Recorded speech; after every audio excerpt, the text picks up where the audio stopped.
everybody, and welcome to Doctor Who Reviews. I'm. Sorry. I must have got something caught in my throat. You Hello. son of a bitch. Hi. Oh, you love me. I know you do. Hello, everybody. Welcome back to Doctor Who Reviews.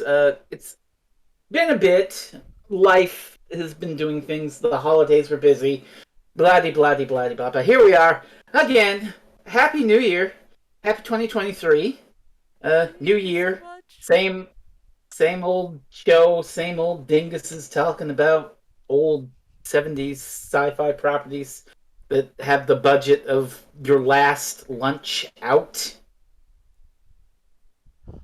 And there's only two of us here today because life concerns, bloody blah. So I'm a Frezno Inferno, I guess the impromptu host for today, as we're talking about the Tom Baker serial, The Ribos Operation, which is the first in the Key to Time saga, which we've done increasingly out of order. We started, thanks to random number generator, on the Armageddon Factor, which was the last serial of the arc. And then we did the Stones of Blood with Kat's friend Chris, and we had a generally good time with that. And now I picked the first one. Hey. The first serial of Key to Time, The Ribos Operation, with Tom Baker, Mary Tamm, and K9. And to join me, I've got one usual co-host. To my virtual left, she breaks for Jenny. No, really, it's Kat. Well, I'm not going to break for very long because at some point I'm going to fucking run you over for that. You gotta get here first. Nope. Nope. Nope. Nope. Nope. Nope. I reject this. I reject this reality and substitute with this one. So, the Rebots Operation, as said, the first part of the Key to Time saga, pretty much the first time Doctor Who tried a season-long story arc. Pretty loose. It's basically just, while we're on this random planet dealing with 4 episodes worth of problems, we also have to collect a thing. And if we collect all the things, something will happen, as we'll explain the impetus for the quest here as we get to episode 1. The MacGuffin. The MacGuffin, yes. So, I guess we shall launch into it and talk about episode 1, which is starting off from a new season. So, Tom Baker briefly does not have a companion, aside from the wonderful K9, which you may gush about. You may gush about K9 being here. Yes. That's all he needs. The previous story was the Invasion of Time, which was the finale of the last season, and much like a Chris Chibnall season, was spectacularly mid. Ooh. Yeah. But anyway, the upshot of that is that Leela, and we've talked about before, left and went off on Gallifrey and had some adventures in Big Finish that maybe you can look at one day. But either way, the Doctor is in the TARDIS with K9. He's ready to go on holiday when all of a sudden the lights go out in the TARDIS, the doors open, and divine light comes out, and a booming voice says, "Doctor, come this way." Doctor, I've escaped. It's not the Master. It's not the Master. This is something much more powerful. The framing of it implies this is basically God, which we're not that far off from.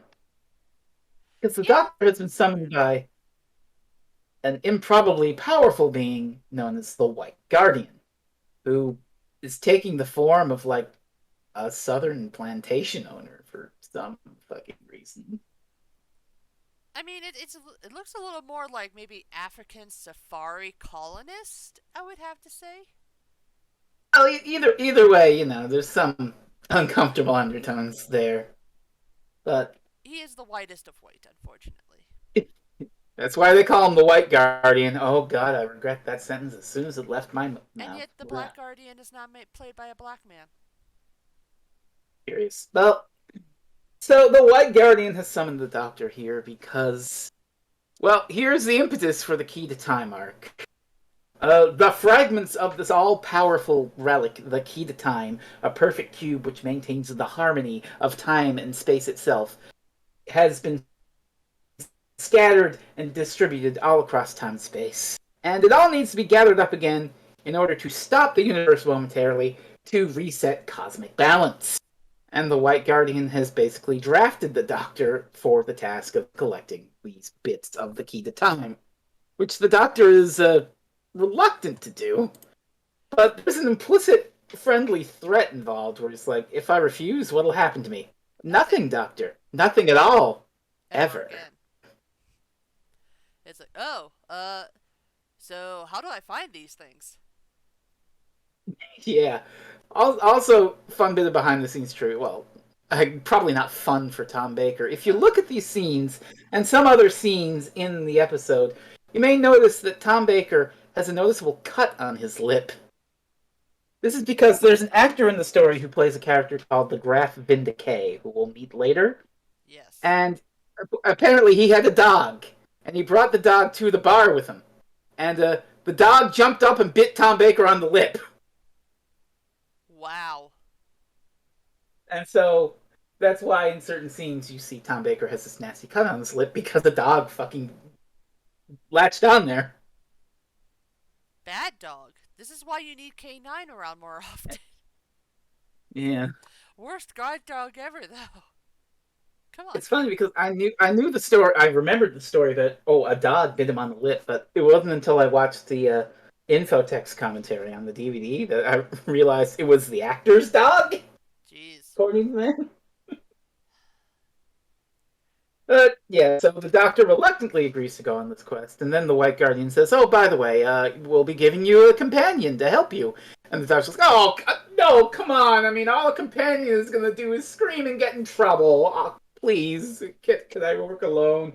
"No, Doctor, I'm afraid you can't, Not to mention that the because we've doctor already." has a habit of just picking random people up. This is essentially just forcing a companion on him, which I'm sure he hates even more.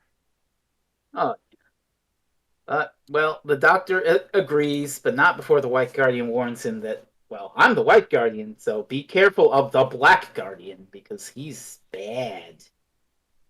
And we don't hear, like, a thing about the Black Guardian until 5 episodes into this goddamn thing, but, I think it's well, basically as implied we've that he has agents all around that are trying to get the keys from the doctor, and that's all the evil people that he meets, or something like that. But yeah, no. which, which really, the only explicit one we meet is the Shadow in the Armageddon Factor. Everyone else is just, kind of an antagonist. They're not really, like, of the Black Guardian's party as much as the Shadow is. They're just, natural Happenstance. antagonists. Yeah. And I mean, it's the Doctor we're talking about. If we're talking about an order chaos binary, the Doctor falls way more in the chaos. Lawful Unless chaos, it's would you Jodie. say? Yeah. Unless it's Jodie Whittaker. Well, we don't assign anything to Jodie Whittaker. She is not my doctor. I Oh, say good as God, I don't say it slide like. the 13th Doctor's coat that I have deeper into my closet. I mean, don't say not my doctor like that, because a certain online subset has ruined that term. Uh, I was so excited Either for way, her. I wanted to like that era, but I did not. But we're instead talking about an era from like 45 years ago. So the Doctor's on this quest, goes back into the TARDIS, and he meets his new assistant. I can't pronounce And her I'm going full to name. Can you? I'm going to try. Romanat Vorturalundar. AKA Fred. AKA Fred, aka Romana. This is the introduction of Mary Tamm as the first Romana. And a lot of people like Mary Tamm. She's got this elegance and grace. I mean, I'm just going to be honest. Lala Ward all the way. Yeah, I'm it's like I love I know I that this love that is Romana. I know this is very early Romana, and therefore she hasn't had the chance to learn and grow and everything. She's a bitch. She just is. She's very much the she's very much and I'm trying to be charitable here as nice as I can. She's very upper class She's very and Time frigid. Lord. Yeah, yeah, and we all got to start from somewhere, and traveling across time and space and regenerating changes her to make her more, the Romana that I know. But a lot of people like Mary Tamm's Romana. taste, but we all got to start somewhere, and this is where Romana starts. As she's, well, I'm very high class, and I passed at the academy with triple first. To which the doctor chortles and is like, is that supposed to be impressive? And she's like, well, it's better than scraping by with 51% on the second attempt. That's classified! To be fair, like it points out that the doctor doesn't have to be good at school to be good at being the doctor. Yes, yes. What really matters is if they're actually an ancient timeless child from which all regeneration energy came from. Oh, wait. Hmm. Hmm. But again. They'll read something about Jim Lear. Pay no mind. Just But blanket statement helpfully, of it could have been done a lot better. which is ironic because this is something that Chris Chib. You remember the I've told you about the fan interview thing that they did for Trial of the Time Lord in the Yeah. 80s Yeah. with little baby Chris Chibnall Yeah. bitching about Terror of the Vervoids. That's something he said about Terror of the Vervoids. Oh, it was very routine Doctor Who. It could have been done a lot better. But Yeah. we're not the first people to dunk on that old interview of babyface Chris Chibnall saying, "Look And at we you won't be the now! last. How the how the turntables have turned, Mister Chibnall." But hopefully Anyway, the Guardians have given Romana and the Doctor a tracer, which is a little magic wandy thing that can hunt down the segments. And they've helpfully put a hole in the TARDIS console for it to go into, which the Doctor is aghast by. Because, say it with me, Cat! the TARDIS is fucking alive. TARDIS are fucking sentient. Yes. So they plug this thing in. They're tracking this. They're tracking one of the segments of the key to time because they're also disguised. So they could be any random MacGuffin in the universe, and which has to be hunted down. But they scan it and they're like, okay, the coordinates are 4180. Wait, no, they've moved. That's weird. Oh, they've moved to the planet Ribos. Well, that's weird. And then we cut to Ribos and meet some other characters, Garen and Garan and Unstaff. Unstuff. We should note this story was written by the legendary Robert Holmes, maker of a lot of good stories, and then also I will say, I do actually like Garen's character. He's fun. he's a He's an fun. asshole, but he's fun. This is the type of character that Robert Holmes was very good at writing. He kind of reminds me of a Glitz because Robert Holmes also wrote Glitz. It was like that was one of the last characters he invented before he died. Oh. Was Glitz, which very much the same thing. A rogue-ish con man who's very charismatic, and Unstuff is basically his lackey, his accomplice. So they're up on this tower, opening up a hatch, and Unstuff has to go down into this place with a big, scary monster called the Ooh. Shrivenzal.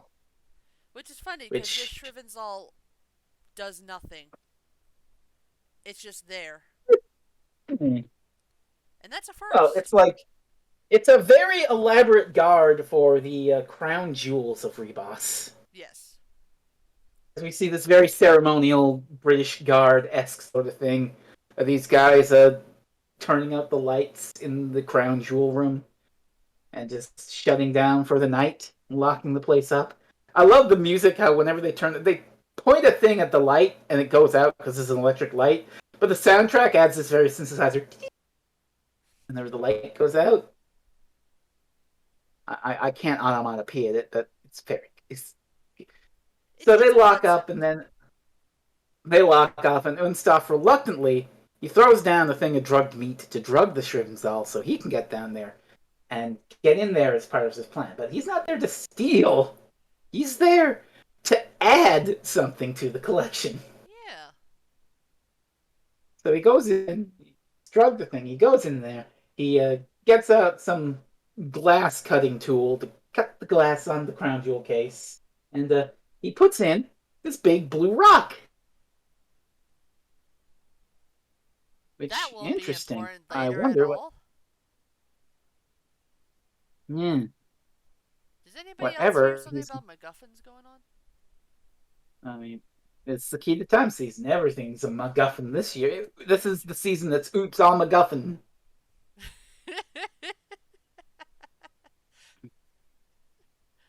which is not wrong. No, no. You know, I don't even remember what the key to time piece was in Stones of Blood now. I don't Remember the remember. twist of our. Yeah, I don't remember either. Huh. But It, anyways, now we get to the B plot, I guess. I guess we could call this the B plot, where Garen goes to meet this guy who is some sort of royalty, and his name is, again, pardon me, Graph, Graf Vindicay. Graph Vindicate.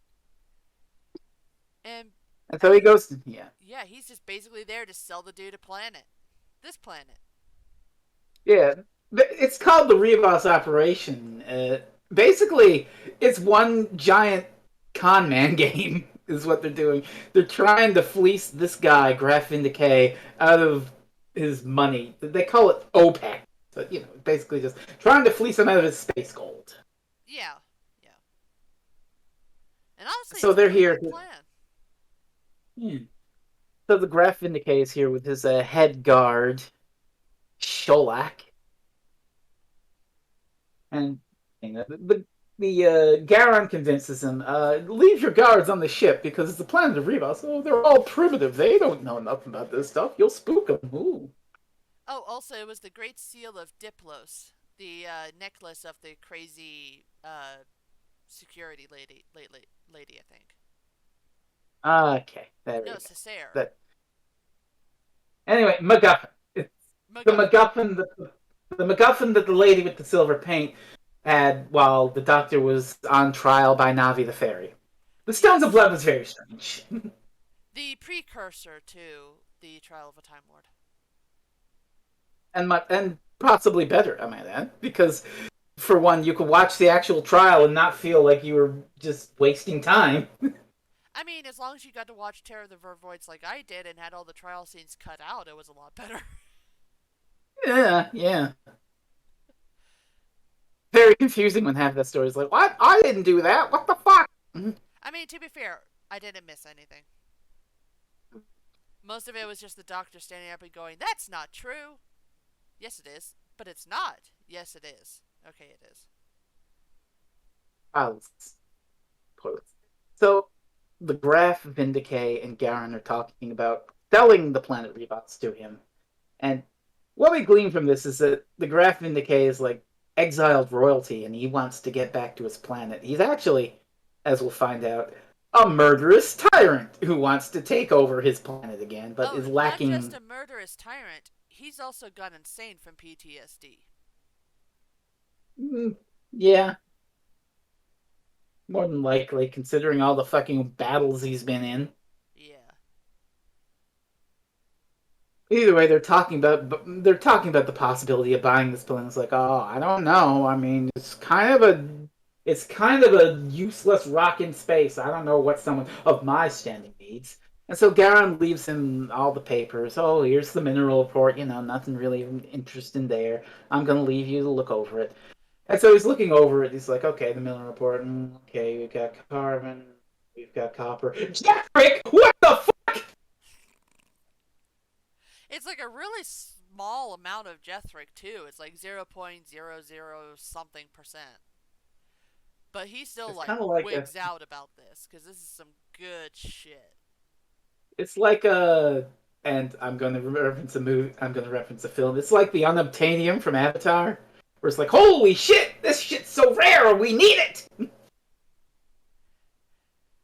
Or, you know, if we want to go the Marvel route, it's Vibranium. Yeah, well, yeah, yeah, like that. That also fits.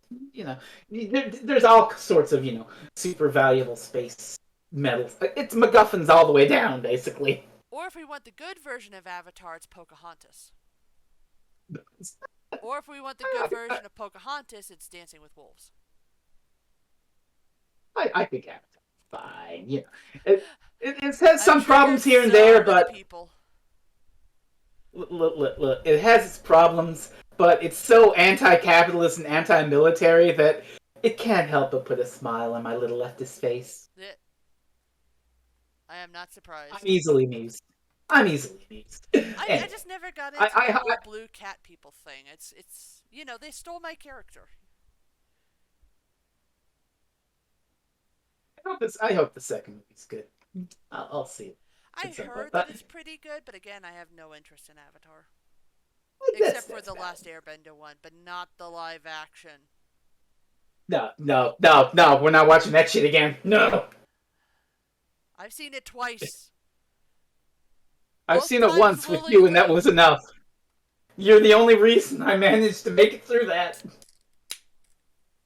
But yeah, this Jethric it powers like warp drive or some shit. So another comparison, I guess, would be Spice from Dune. There's all sorts of these in sci-fi. I mean, it's just super rare, super valuable space metal that makes shit go boom. And the graph indicates like, oh my god, Jethric, holy shit, oh my god, if we buy this planet, we could mine it and we could get all the shit and then it could take over. And as he's babbling excitedly about all this, we can hear Garon listening in because he's bugged the graph indicates quarters. Yep. And he's like, good, the plan's working. The Doctor and Romana, meanwhile, have arrived, and there's you alluded to this interesting scene. I love it. I love it It's so like for a much. gag. You want to go into it? So they're stepping out, and he's like giving her the rules, and like it's basic doctor stuff. Don't argue, try to keep Don't, quiet. Try not to do don't anything wander off. stupid. All that sort of good stuff. And so he says, okay, so I need to think of something to call you because your real name, and she pronounces it for him, it's way too long. I'm gonna call you Romana, and she's like, but I don't like Romana, and he goes, well, it's either Romana or Fred. Would you prefer Fred? And she's like, I think Fred is better. And he's like, okay, come on, Romana. God, I love it so much.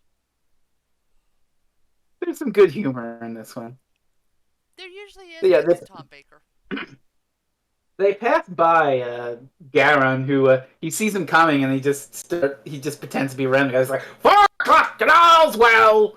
And the Doctor's like, oh wow, that's amazing. That's amazing. He sounded exactly like a guy with an English accent from Specifically, Earth. a Somerset accent.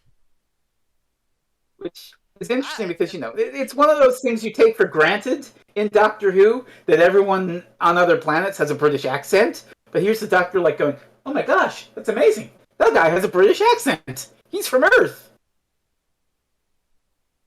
Kind of cute."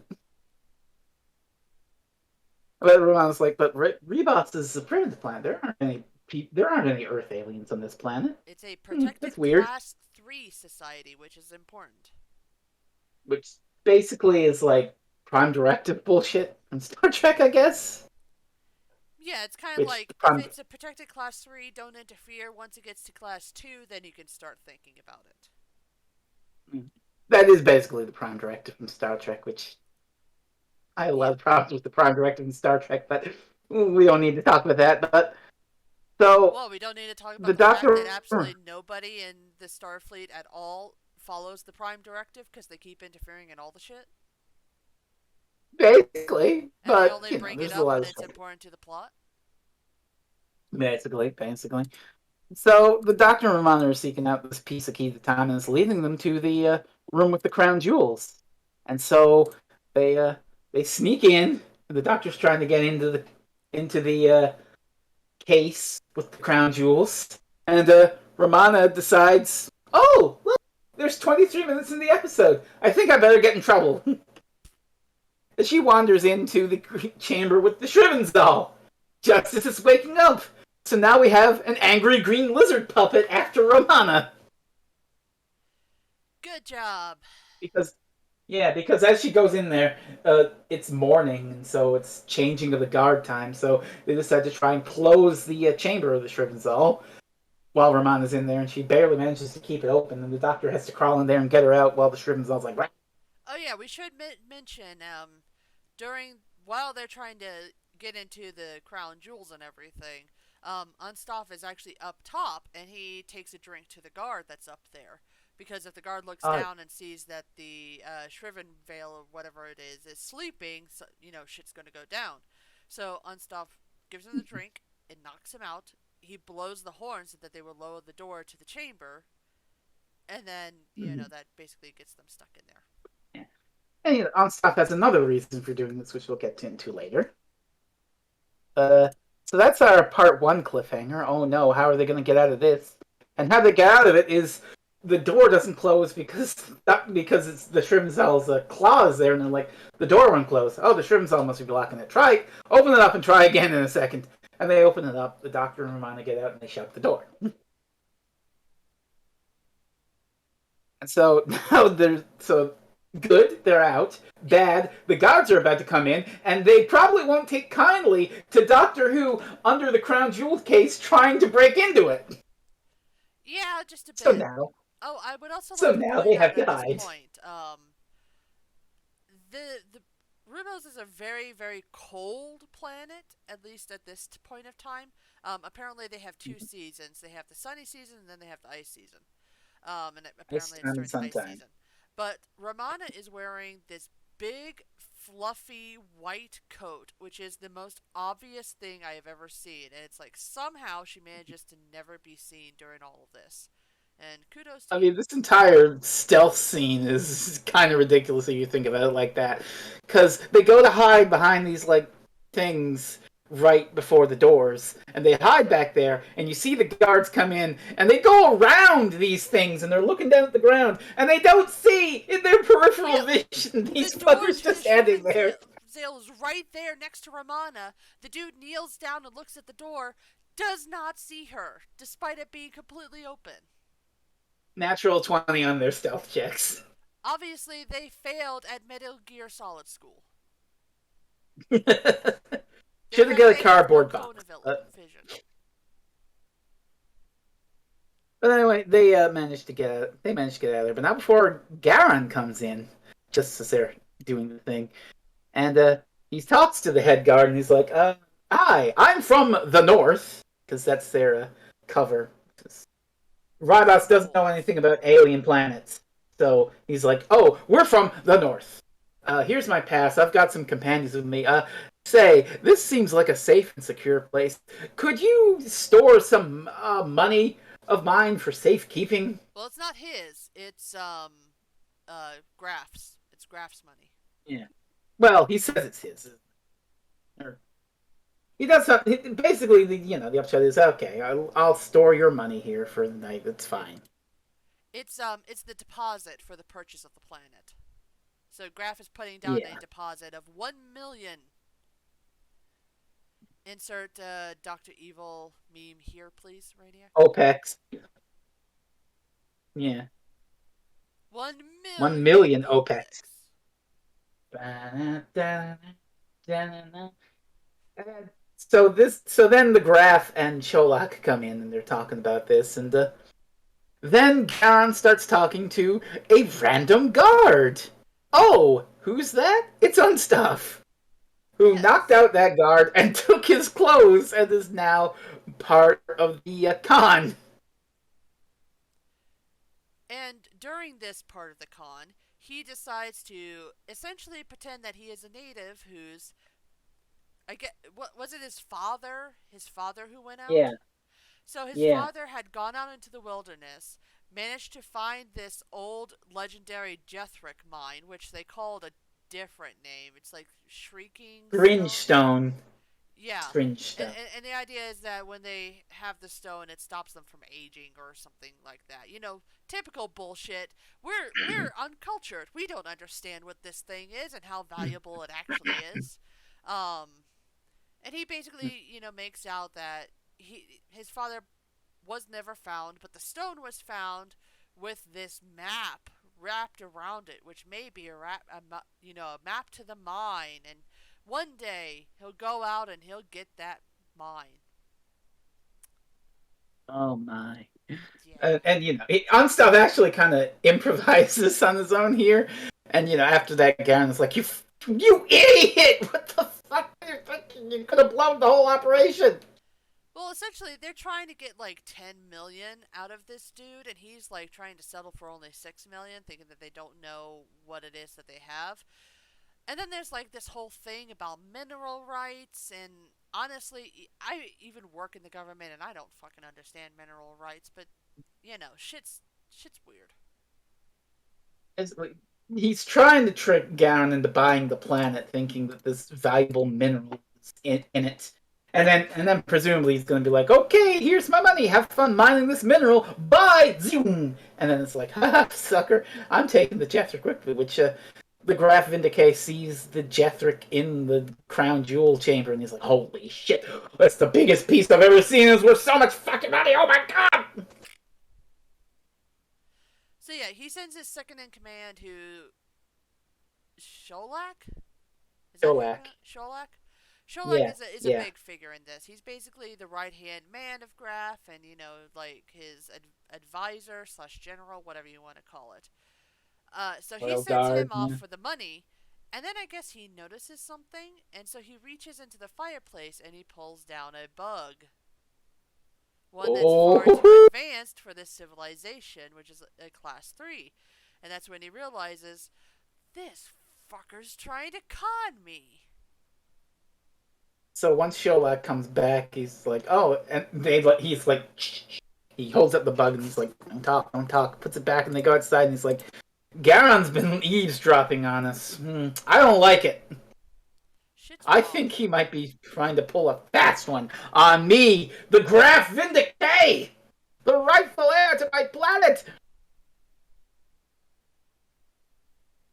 So that night, the Doctor and Romana are off investigating a bunch of stuff too. The Doctor and Romana were actually there when Karen and stuff were doing their little con, so they've all met at Yeah. this point.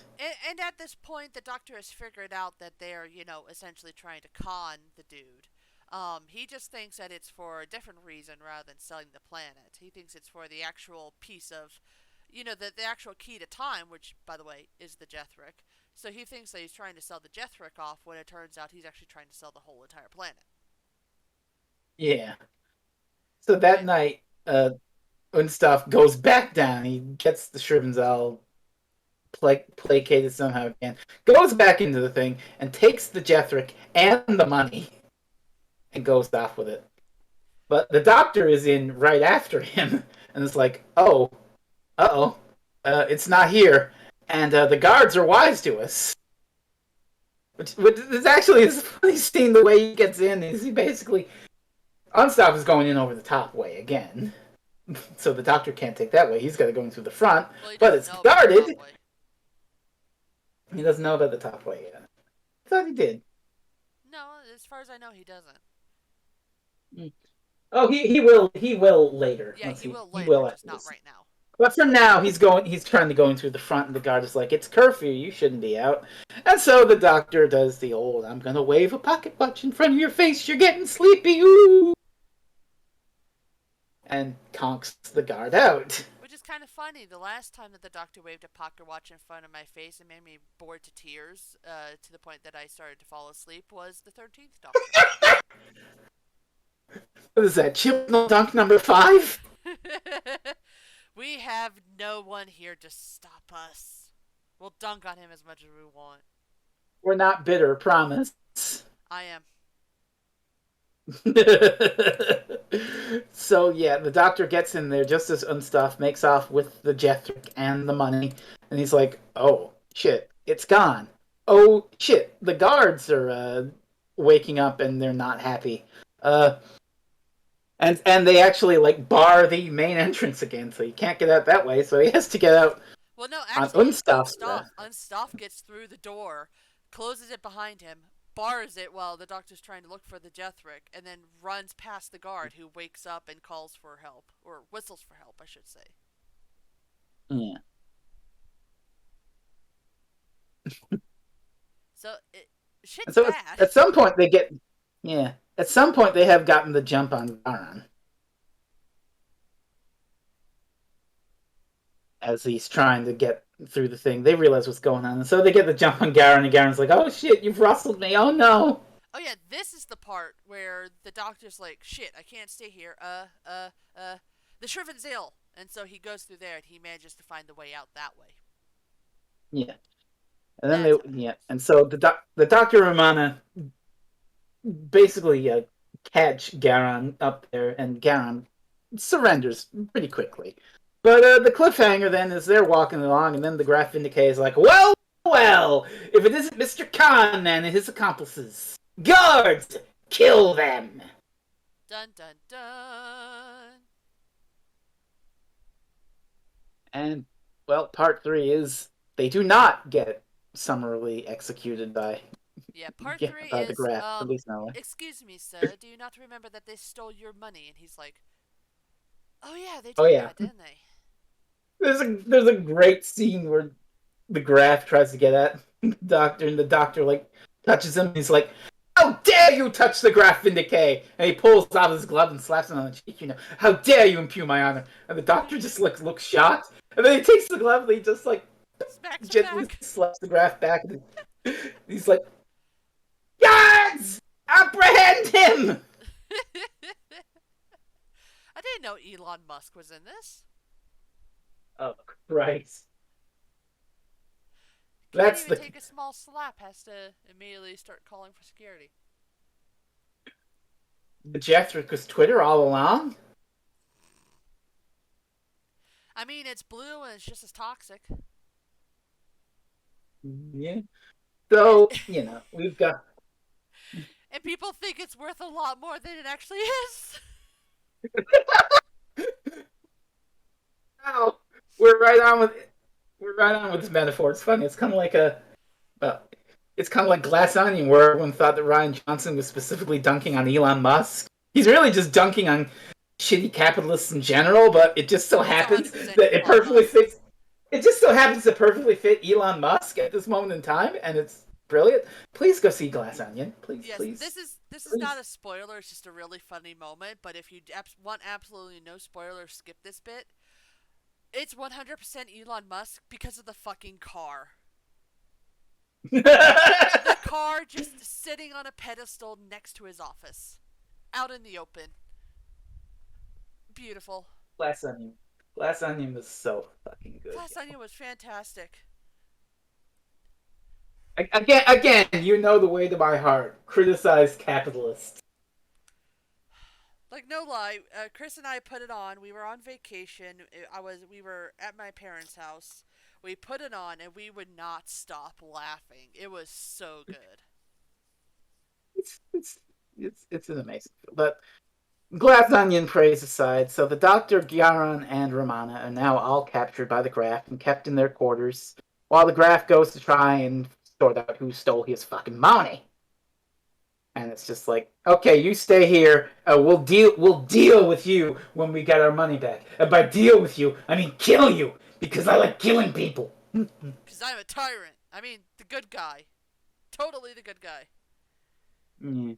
Yeah, And so, during this part, they're like telling the story about how, essentially, at first, when Garen was trying to butter him up, he was like, "Oh, you went out to go quell rebellion or save your planet, and when you came back, it turns out your half brother had taken the throne and they had exiled you."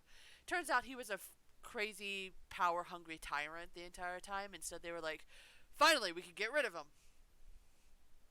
I'm back, ready to rule over you with an iron fist. What do you mean I can't have the throne back? It's mine! That peaked Well, perfectly. fine. Well, fine. I'll come back and kill all of you with a battle army. Then you will be sorry. Yeah, literally. He wants to buy this planet just so he can build up an army and go take over his own country again. Yeah, Our perfect hero, ladies power and net. gentlemen. Well, he's not a hero in any No. sense of the No, word. he's He 100% well, not. it's that old adage. Every villain thinks they're the hero of their own story. So to him, he's like, I will free my planet from. I'll take back what's mine and have my planet back. Which was rightfully stolen from me. That which I'm owed because I'm the Graf Vindicate.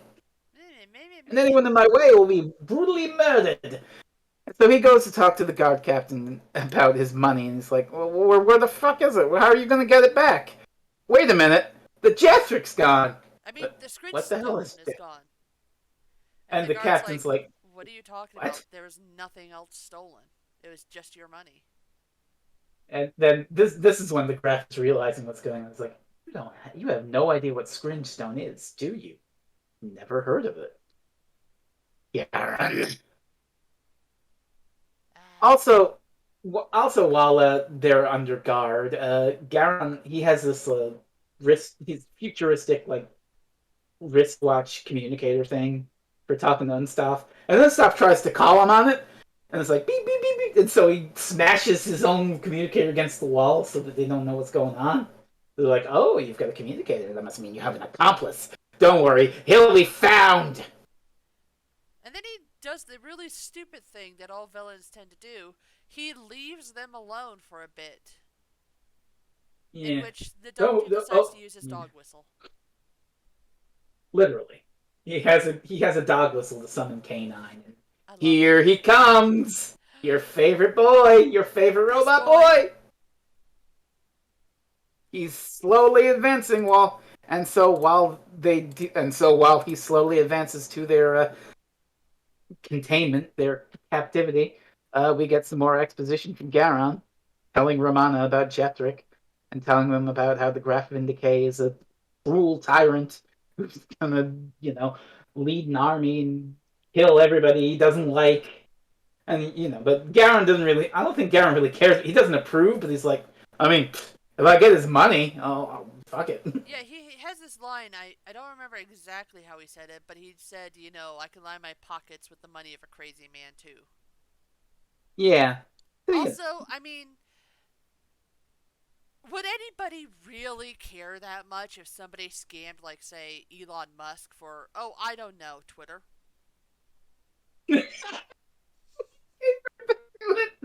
Which is funny because he scammed himself in that. Yes! Congratulations, you played yourself. So we are getting But canceled on Twitter. You guys are going to have to just follow Rainiac in order to make sure you get all your, Doctor Who reviews news. all your mirror alerts are now on co-hosts. You want to know something funny? I think this is the first time I have ever begged for likes or subscriptions, and I'm doing it for somebody else's channel. Well, we're basically kind of co-opting it at this point, aren't we? I only half sold out. Only half, only half, only half. But Unstuff, meanwhile, he's got the Jetrick and he's got the money, and he's hiding down in like the wherever the lower class I think it's called the of Ribos. Commons or something like that. Yeah, basically the peasant Concourse. It's servant called the class. Concourse. And so he ends up hiding out with this guy called Binro, who the guards are searching this place for the money and the Jetrick. And one of the guards sees him and is like, well, well, well, Binro the heretic. So this is what you've been reduced to, eh, stupid? I feel so sorry for Because Benro. he's basically like a Galileo or Copernicus Yeah. because he has the theory, oh, there's other planets out there, and the stars aren't battlegrounds for gods. There's other suns and there's other worlds out there, and everyone basically branded him as a crazy heretic, and now he's been reduced to living in squalor down here. So, I But I'm jumping ahead a little bit, but I don't really remember. Didn't the people who suggested that way back when also get killed horribly? I'm probably, pretty well, sure Galileo was probably killed or something. I'll look it up. I think Galileo was like exiled or jailed or something. History is not my strong suit, but I don't think he was executed. I Just don't know. excommunicated. Raniak put a historical note up. There you go. But Maybe it's not yeah, so Galileo I'm thinking of, but there was oh, here something. we go. The controversy over heliocentrism. I'm just skimming real fast.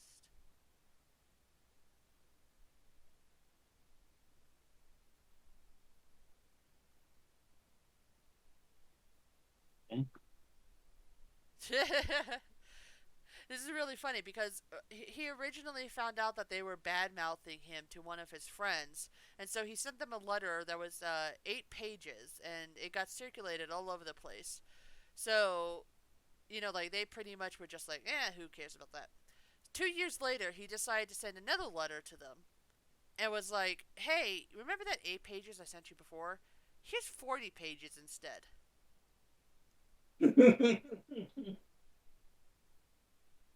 Yeah. So Unstov ended up hiding here with Binro from the guard. So that's where he's at. Yes. We should also mention that during So this point, Unstoff just looks at Benro and says, what if I told you that you were right? That everything that you yeah. just said about the stars and everything is 100% true. And that made Benro's day. And it's like, oh, I'm so glad that he was Oh, like, happy, but also, it's gonna be very tragic later. But the guard, meanwhile, the head guard up back at the Crown Jewels is trying to assure the Graf and Decay that they'll find their money because they've summoned the Seeker, who never fails to find the target. He's basically just like a fortune teller, the and she Seeker is does this great. wild. She does this elaborate performative thing with a fire, and she's like, "Oh, so show me the way!" Ah! Honestly, I just love her performance. It's crazy and it's fantastic. And she does this It's like every single time, too. I love it. it's wonderful, but yeah. So she prophesizes, the man you seek is in the commons. But we've already searched the The commons and we haven't concourse. found. That is where he is. Seeker never lies. So yeah, the guards for some reason don't decide to go now. They instead decide to wait until just before dawn to go to the concourse and try to find the dude. Because And the writers gotta eat. well, yes. But the graph, of course, is like, how about Why don't we no? just kill them all? Let's just go kill them all. So yeah, they Great end up idea. I finding the love money. killing. Yeah, which is convenient because this means that Sholak is like, okay, we'll all go down there and kill those men and leave nobody left alive to talk about it, and then we'll leave with the Jetrick and the money. But you, one random guard, stay here, and when you hear the firing, go in there and kill those prisoners. Which, So of we're just gonna course, we're the just gonna leave doctor one. and Yeah, everybody can actually hear because it's just a door.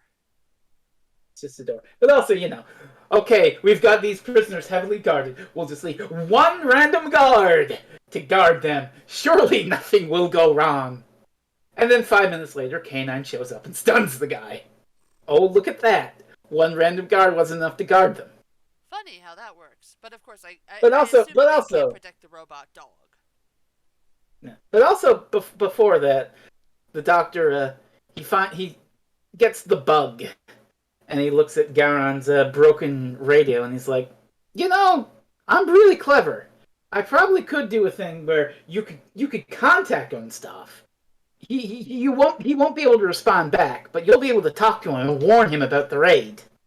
And so he does this little sciency, wyancy, whatever the fuck. He hacks it, and so Garen manages to send the warning to Unstuff, and Binro's like, "Oh, we can go hide in the catacombs." And they do Which is a manage to great get idea out because just in time, too. So, nobody ever returns from the catacombs on Ribos. Yeah, even the Seeker is like, she does her weird shrieking thing and she says, you know, basically they are lost forever. They have gone to the catacombs. And the guard's like, well, we're Well, done they're here. dead. Let's all go home, everybody. What the fuck? What about my money? Oh, they're in the catacombs. The ice gods are gonna get them.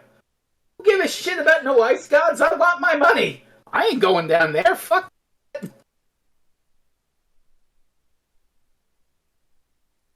So by this time, K9 has helped the doctor and everybody to escape from there. So they're going to go try to find everybody.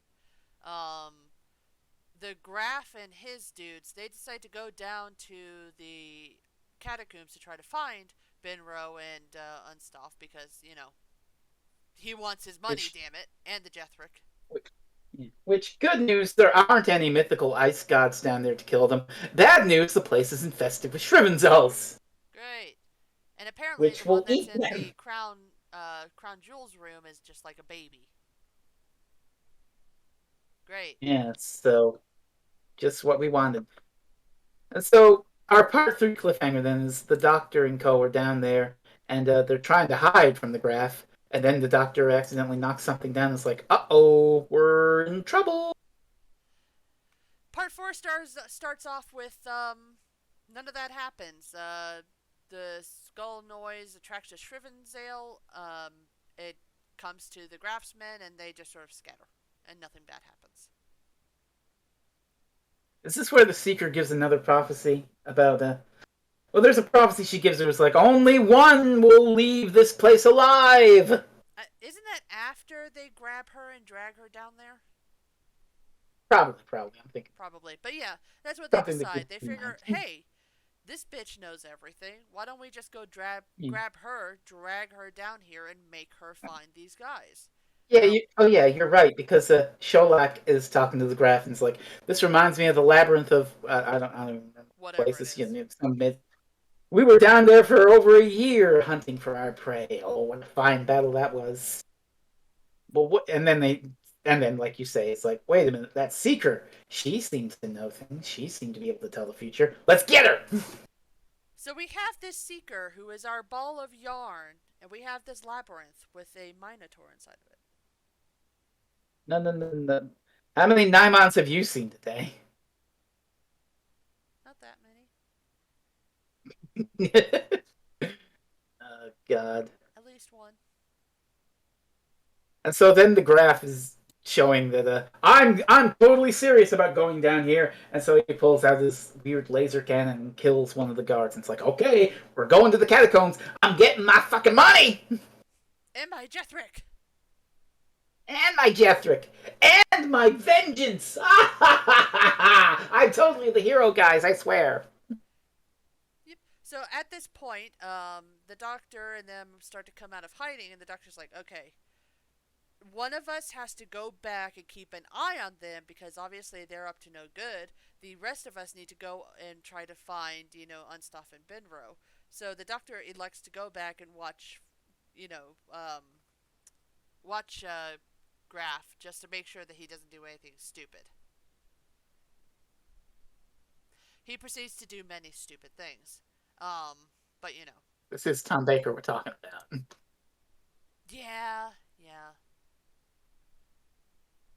Then Unstuff and Binro split up, which good idea. Good idea. Yep. So Nothing but good Unstoff gives ideas him at the hand here. communicator just so that when he finds Garen, he won't be, immediately distrusted. Um. So Mm-hmm. he runs off while Unstoff basically stays there. Mm-hmm. And I don't remember exactly when they did this. It was while they were still in the room, before K9 came in, or around the time K9 came in. Romana actually pulled out the detector of the key to time. And when Garen was like, hey, what's that? Romana, of course, being an idiot, she tells the truth. And the doctor's like, no, it actually is a Jethric finder. We can use it to find your friend as long as he has the Jethric on him. So that'll be important. Because don't forget, of course, the Jethric is the piece of the key to time, and it's a key to time detector. So Yeah. This is it's also not a about the lie. time It is a machine. Jethric detector at this point in time. Yes, which, obviously that's pretty fortunate for Garen, who immediately pickpockets and then leaves Romana at this point. Because again, he's a rogue, sticky fucking fingers. This stickiest. Eh. And then the graph finds Binro, who's like, at first he's like, oh, I'm looking for fossils. Oh yeah? Well, what's this futuristic communicator? I found it. Oh yeah, we should mention at this point that the doctor went back to the guard that K9 stunned, took his outfit, and is now following behind the Graf, disguised as one of the guards. Smart plan.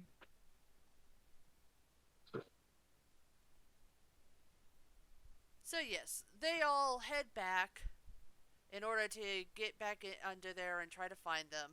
The Seeker has the prophecy of if they enter the catacombs, all but one of the party will die. And then they go in. Dun dun dun. Because, they're idiots. This is when they finally catch Benro and they think he's a grave robber, but then they find the communicator that he's holding. And so they take him in order to try to find Unstuff. Which they soon do. Yes, And and it's then, with Garen who managed to find him because, again, he stole the detector. so Unstaff and Garen are back again, and but just then the Graf finds them. Oh no! Yes, and then we have the sad moment. Or Binro tries to warn them, and he gets shot by the Graf. Yeah. And he dies knowing I was right about outer space. Tell everyone that Binro was right. R.I.P. Binro. You were right. You were 100% right, and I'm so sorry. And at this point, Unstuff is super upset because, this was essentially his friend now. And so he He goes was to a head nice towards. guy. Yeah, he goes to head towards the graph and he gets really hurt. I don't remember if he got shot or hit or what, but he got hurt. I think he got shot. But then Garen tries to bluff his way out and says, "Oh, yeah, well, you're rumbled, Graf, because the doctor and the girl, they're interstellar agents, and they're on to you." Yeah, well, you're still gonna die. Oh, and at this point, the doctor has somehow managed to slip the dog whistle into his mouth through the little hole, and he is blowing on it, while a I'm Shrivenzale here. decides to come closer as well. Which, only good decisions. Oh, even better decisions from the guards of Ribos. We got a cannon. It is not fangirl Oh, powered. boy! No, it's gunpowder powered, like most cannons are. Yes. Well, And not so they most blow cannons, up. some cannons. Some cannons are 100% powered by fangirls. And fanboys. Terrifying, terrifying cannons. But this one's powered by gunpowder, and blows up the entrance to the catacombs. And naturally, the catacombs being shot causes a fucking cave in, Yeah. and a whole bunch of people get hurt or killed. Garen This, and Unstaff get trapped behind a rockfall, and Sholak has been crushed by a rockfall and dies. and And a whole bunch of the honestly, guards are this dead part, too. I will say, I actually kind of felt a little bit bad for the graph here. And that's it. 100% tyrant monster, trying to kill everybody, blah, blah, blah. All bad stuff. But the way he treats Sherlock is kind of like a father figure slash his only friend in the world who just died horribly. Yeah. And it's like, I'm only human. I feel bad for when that kind of stuff happens, no matter who it happens to. So it is a very poignant scene of, oh, my old friend, oh, your death will not be in vain. Rest well, weary warrior. That sort of thing. And then the graph, in case you were sympathizing too much, he goes to the secret and he's like, "Hey, what was your prophecy again? Only one will leave this place alive. Yeah, and it'll be me." Yeah, he And so he just kills 100% her. shoots the Seeker, and then he goes over to the Doctor disguised as a guard, and he's like, "Were you with me during the Battle of whatever?" And the Doctor's like, "No, sir, I wasn't." He's like, "That was a good battle. So many good battles. You know what? You're the last of my men." I think he called them like Invincibles or something like that. So you know what? Leviathans. There is no better way to die than in service to your leader. And then he hands the Doctor a friggin' bomb. Oh, die for the graph in decay. And then the graph goes off and then the graph goes off to glorious battle. But yeah, it turns out the doctor has some sticky fingers too, And he swapped the Jethric for the fucking bomb. So the Graph goes off into the catacombs to victory, to honor, to battle. Boom! Man who never would. Man who never would. Well, technically, he didn't use a gun, so he never would.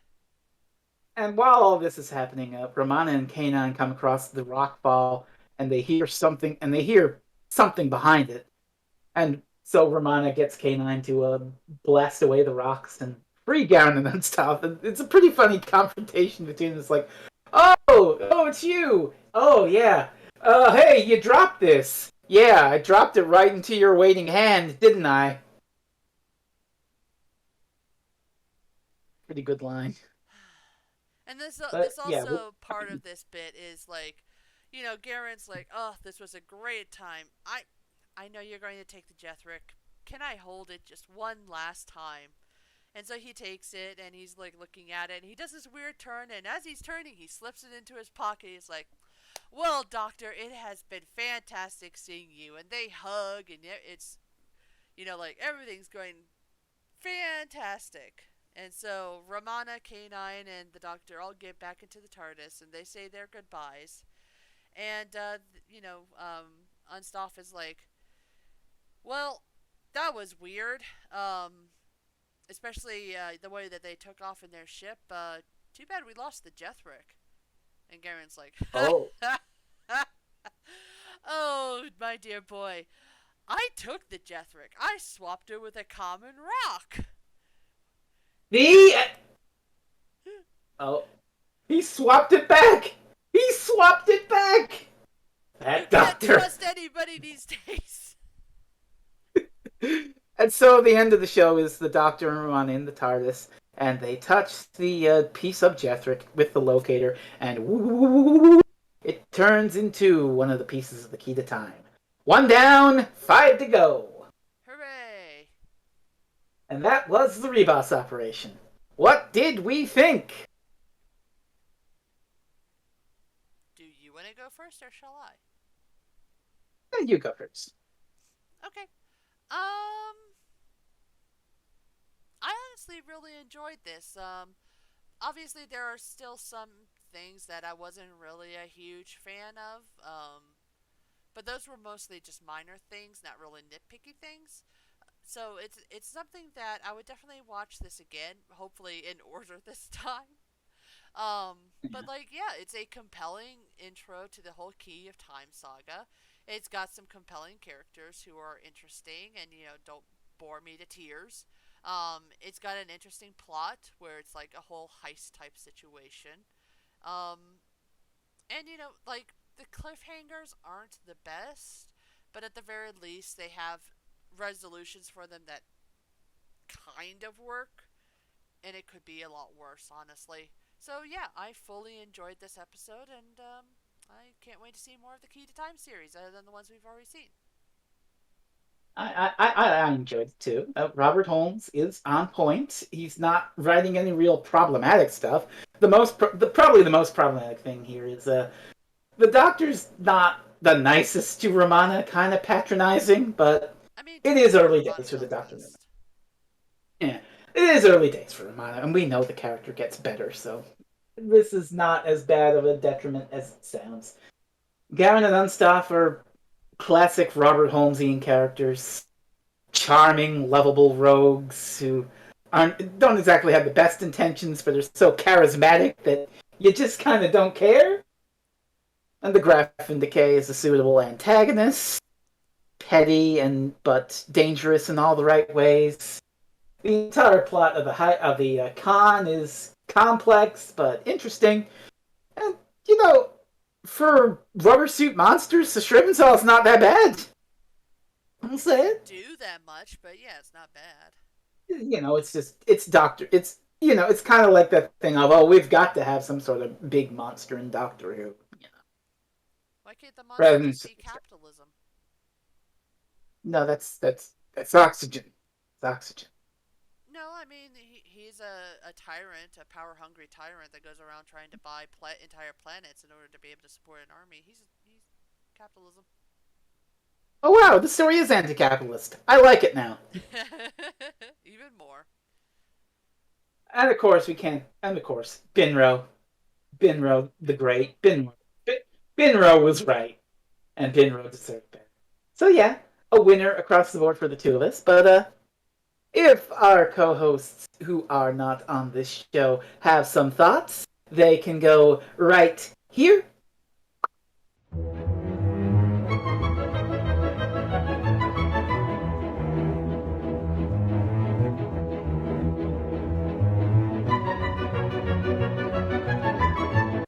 Well, wonderful, wonderful, wonderful. So that's it for the Ribos Operation. And Kat, I believe you have the floor for what we're doing next. So, what we doing next?